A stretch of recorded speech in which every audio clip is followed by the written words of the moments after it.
I'm Bulla. I am the candidate for North Carolina State Senate.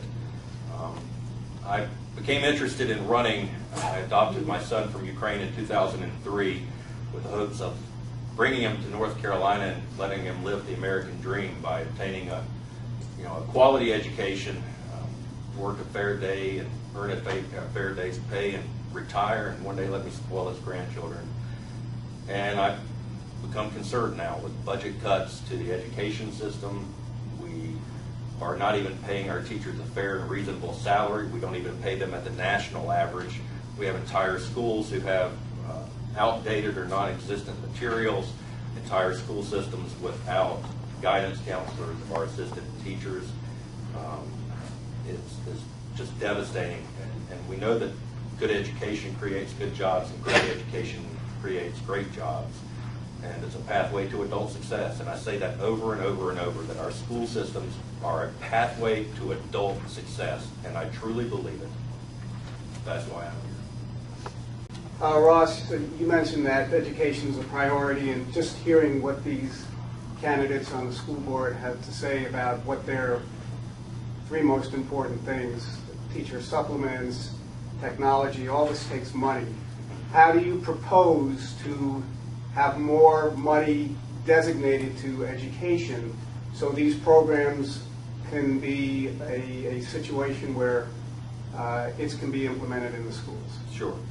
I had a conversation about 3 weeks ago with Governor Hunt, Keith Morrison from the Charlotte-Mecklenburg school system, and 2 researchers from Harvard.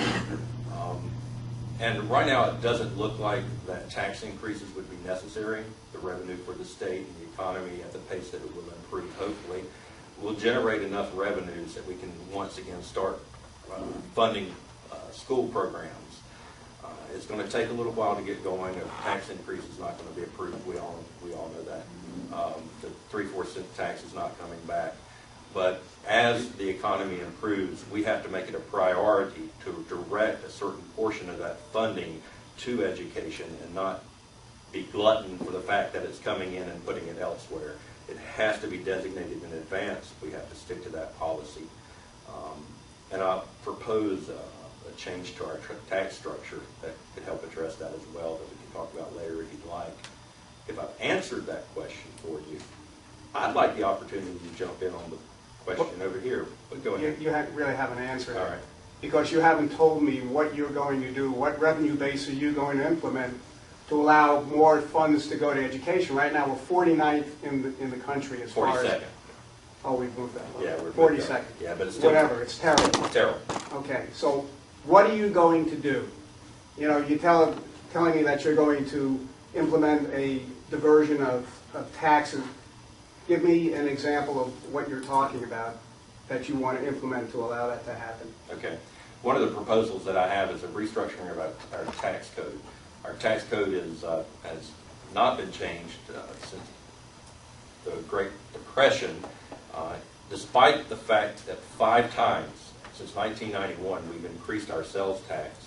The revenue from that has decreased exponentially. We now, through personal income tax, cover about 50%, close to 50% of the state's revenue. What we don't do in this state, that we do in other states, is tax services.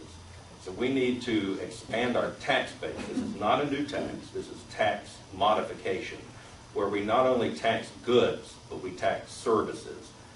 Difference being, and someone asked me, what does that mean? Well, that if you go to the grocery store and you buy food, you pay a tax on it. If you have a electrician come to your house, he charges for the services to fix your refrigerator, you don't pay a tax on it. We're one of the few states that don't do that.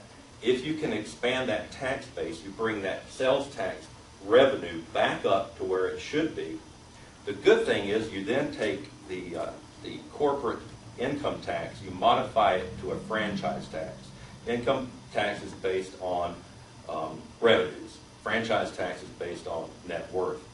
If you can implement those two things, economists on both sides of the parties, Republican and Democratic alike, say that you can bring our personal income tax down significantly lower. So you and I pay less out of pocket, but our revenues for the state can increase dramatically.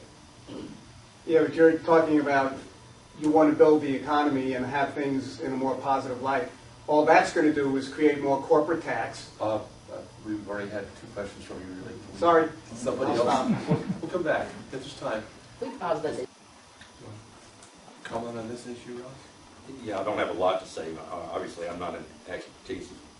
People around me are. I have some disagreement with you, but that's okay. We'll talk about that offline. I do think that we need to bring our teachers up to national average or higher. We need to do that before we worry about merit pay. First, the problem with merit pay, which sounds wonderful on the surface. Why wouldn't you implement a program that rewards people for performance? The problem with merit pay is we have no objectional criteria in this state by which to measure teachers. Teachers will tell you that, administrators will tell you that, North Carolina Association of Educators will tell you that, and every state around us that has attempted to implement it will tell you that. So until we can identify objectionable standards, we can't implement merit pay, and it's not fair to implement it until we bring up the national average. Here's the other problem with merit pay. If you have a teacher who voluntarily goes to an at-risk or troubled school, a low-performing school, because it's in their heart, it's their passion, they know immediately that they are going to forego the bonuses and the merit pay increases because the baseline test improvements are not going to measure up. They automatically go into a failing situation, and they can't do it. It's unfair to the teachers, and we'll have teachers who refuse to go to underperforming schools. Talk about quality teachers. Here's 2 things that concern me really badly. We've eliminated our teaching fellows program in this state because of budget cuts. The program identifies the top of the tier in the schools, the best of the best, provides them an education within the state of North Carolina, and in return, the teachers teach in the state of North Carolina. We've done away with that program now. That's one way. Tenure should be an implemental plan based on performance and other types of criteria. But the point I want to make more importantly is we should offer lateral tenure transfers where appropriate.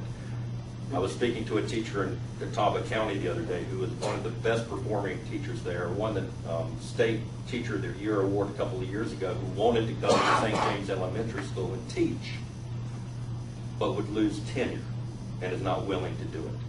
And if we can find the best and the top talent elsewhere and enable them to protect their tenure, it's something that we need to look at doing. Briefly, I looked into charter schools, and one time my son, who's a student at North Lincoln Middle School, expressed an interest in charter school. Grass is always greener, obviously, and he was excited by the fact they bring in Chick-fil-A for lunch. So, I think that's what it boiled down to, quite frankly. At any rate, so I looked into it, and I did find that across the board, charter schools don't excel greater than the school systems. There's fluctuation. Some do, some don't. And so you can't say across the board that they do. I have concern, obviously, with the private board of directors governing the school, but more importantly than that, what I wanted to point out is that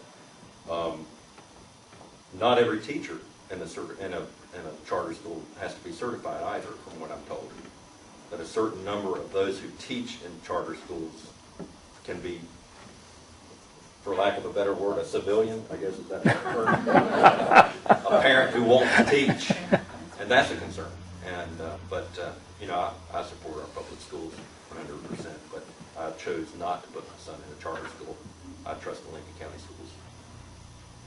I have overstated enough the fact that charter schools, and my son's best friend's mother is a teacher, a computer teacher at the charter school here, and I have every bit of respect for her. She's a brilliant woman.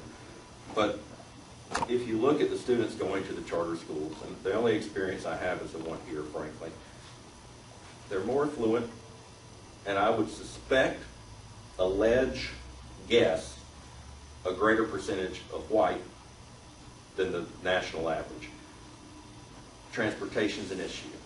If you were to allow, the poor to attend and they had the option, they would still have to get transportation to the bus at the Walmart or the bus wherever it picks up elsewhere. And I have great concerns that that's not a possibility for many. Moms go into work third shift, they don't get home until 8 or whatever the case may be, and the children, even if they were offered the opportunity, can't go. And that skews the performance numbers.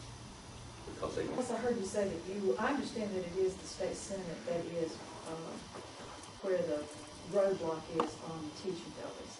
So I heard clearly you say that you would support the reinstitution of teaching fellows in North Carolina. and governor's school. Okay, that's my second question. The logic of eliminating teaching fellows and governor's school absolutely escapes me. The governor's school is one of the finest nationally recognized programs for gifted juniors and seniors and has produced doctors, attorneys, scientists, researchers, linguists, poets, and musicians. And I am astonished that that was one of the first places at the General Assembly. So I guess I'm asking you, would you make a pledge to support the reinstitution of the governor's school as well as teaching fellows? I absolutely will. Another question. There was a lot of discussion over the weekend in the newspaper that the state is badly in need of tax reform. Let's pretend you're governor for the day and there's no legislature. You have total power to restructure the state's tax system. You have 2 minutes to explain how you do that. Well, I can explain it as it was written. If you haven't had the opportunity to read the questions that were posed to David Curtis and I in the Lincoln Times News, there were 10 questions posed to us. We each had several days to answer. One of them was tax reform. I have copies, and in order to save time, if that's something that's important to you, I recommend you read it. It's Give me a 1 minute. I can give you a 1 minute. And I talked about it here a little bit a while ago about the tax code hadn't been reformed since the Great Depression. In a nutshell, the reason I'm proposing this is you need to understand that we've moved from consumers of manufacturing to consumers of services and technology. So right after the Great Depression, we manufactured more goods than we provided services. So the sales tax on goods made perfect sense, and it was proportionally correct in the revenue for the state. But we've moved away from a manufacturing society in North Carolina to a society of technology and services, and we've not kept up with the appropriate taxation. Again, it's not a new taxation, it's tax modification. He's shaking his head no. You call it what you want. Economists on both sides agree that your personal income tax would be reduced significantly if you put into effect this policy. Leaders from the Republican Party and leaders from the Democratic Party agree on this. They just have trouble pushing it through. I support it fully. We may not agree on everything, but do know this. I am not paralyzed by political ideology. If it's the right decision for this state, I will cross party lines. I will negotiate. I will do whatever we need to move this state forward.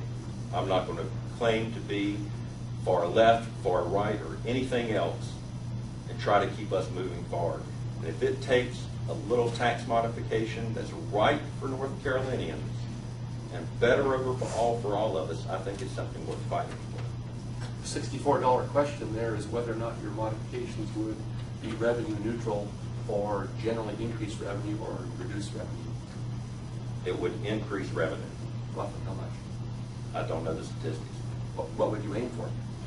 I would guess it would, from what I've read, if I were to take a guess, it would be 15 to 25% additional revenue.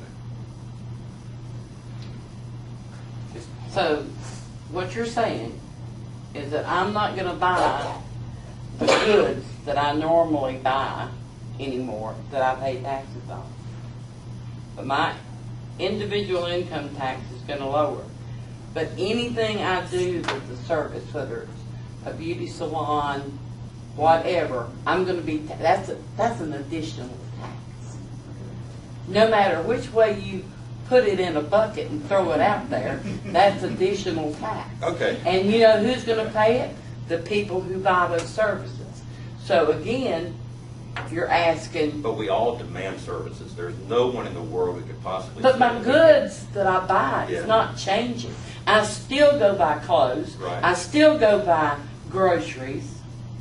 I still buy gas at the highest tax Yeah. rate anywhere. I don't disagree with that. But now you're going to make me pay another tax. Where do you get that it's going to lower taxes? Your personal income. Well, what? You taking out of this hand and putting it in his hand? Put it together is still Actually, I'm- tax. I think when he answered the question, it would raise revenue 15 to 20%, because that was your answer. Yeah, well, This tax goes down, that goes up, this thing gets taxed It's now, and still- someone doesn't, but the whole thing goes up. yeah. The South Point back North Carolina is a manufacturing state. It We have was. be- It was. Right. We have become, as a state, so uncompetitive, the companies aren't moving here, sadly.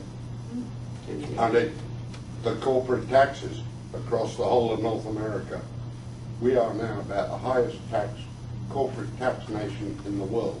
And we wonder why the business is going offshore. We need to take, I'm a small business owner. we need to take a 1-minute break while we change the tape.